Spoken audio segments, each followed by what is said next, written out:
Hi, ಹಳ್ಳಿ ಮನೆ ಅಡುಗೆ ಚಾನಲ್ಗೆ ಸ್ವಾಗತ. ಇವತ್ತು ಚಿಕನ್ ಕಬಾಬ್ ಮಾಡೋಣ ಅಂತ ಅಂದ್ಕೊಂಡಿದ್ದೀನಿ. ನೋಡ್ತಾ ಇರ್ಬೋದು, 1 kg ಚಿಕನ್ ತೊಗೊಂಡಿದ್ದೀನಿ. ತೊಳೆದೆಲ್ಲ ನೀಟಾಗಿ ರೆಡಿ ಮಾಡಿ ಇಟ್ಕೊಂಡು ಮೊಟ್ಟೆ ಹೊಡೆದಾಕ್ತಾ ಇದ್ದೀನಿ. ಅದ್ರ ಜೊತೆಗೆ ಒಂದು 1/2 ಸ್ಪೂನು ಉಪ್ಪು, ಆಮೇಲೆ 3 ಚಮಚ ಕಾರ್ನ್ಫ್ಲೋರ್ ಹಾಕ್ಕೊಳ್ತಾ ಇದ್ದೀನಿ. 3 ಚಮಚ ಕಾರ್ನ್ಫ್ಲೋರ್ ಪೌಡ್ರ್ ಹಾಕ್ಕೊಂಡಾದ್ಮೇಲೆ ಕಬಾಬ್ ಪೌಡ್ರು 2 ಸ್ಪೂನ್ ಹಾಕ್ಕೊಳ್ತಾ ಇದ್ದೀನಿ.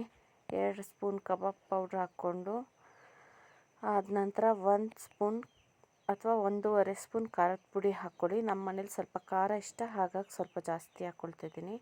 ಅರ್ಧ spoon coriander powder, 1/4 tea spoon ಹಳದಿ ಪುಡಿ, ಹಾಗೆ 1-2 ಚಮಚ ಶುಂಠಿ ಬೆಳ್ಳುಳ್ಳಿ ಪೇಸ್ಟ್.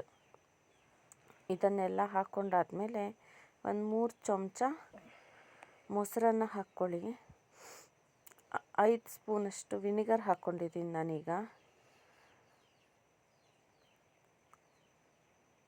5 ಚಮಚದಷ್ಟು ವಿನಿಗರ್ ಹಾಕ್ಕೊಂಡಾಗ 5 ಸ್ಪೂನಷ್ಟು ವಿನಿಗರ್ ಹಾಕ್ಕೊಂಡಾದ್ಮೇಲೆ 3 ಸ್ಪೂನಷ್ಟು ಮೊಸರನ್ನ ಹಾಕ್ಕೊಳ್ಳೋಣ.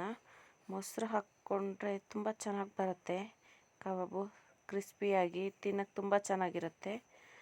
ಹಾಗೆಯೇ ಇದು ತುಂಬ ಚೆನ್ನಾಗಾಗುತ್ತೆ ಸಿಂಪಲ್ಲಾಗೆ.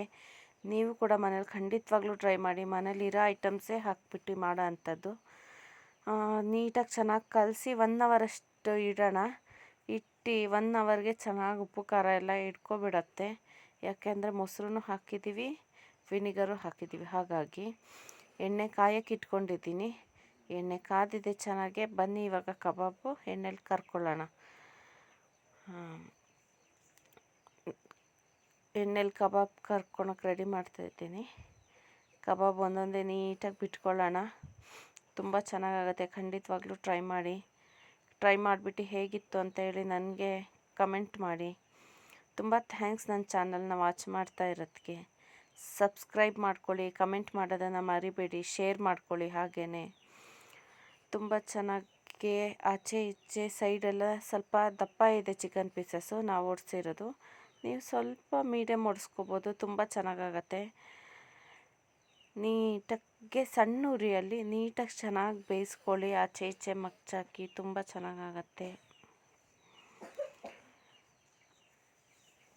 ಹಳ್ಳಿ ಕಡೆ ಎಲ್ಲರ ಮನೆಯಲ್ಲೂ ಇರೋಂಥ ಐಟಮ್ಸೇ ಇದೆಲ್ಲ ಹಾಕ್ಬಿಟ್ಟು ಮಾಡ್ಕೋಬೋದು. ಕೆಲವ್ರಿಗೆ ವಿನಿಗರ್ ಇಷ್ಟ ಇರೋಲ್ಲ, ಹಾಗಾಗಿ ಅದಕ್ಕೆ ನಿಂಬೆ ಹುಳಿ ಕೂಡ ಆ್ಯಡ್ ಮಾಡ್ಕೋಬೋದು. ವಿನಿಗರ್ನ ಸ್ಕಿಪ್ ಮಾಡಿ ತುಂಬ ಚೆನ್ನಾಗಾಗತ್ತೆ. ನೋಡ್ತಾ ಇರ್ಬೋದು ಗರಿ ಗರಿಯಾಗಿ ಎಷ್ಟು ಚೆನ್ನಾಗಿ ಬಂದಿದೆ ಕಬಾಬ್ ಅಂತೇಳಿ.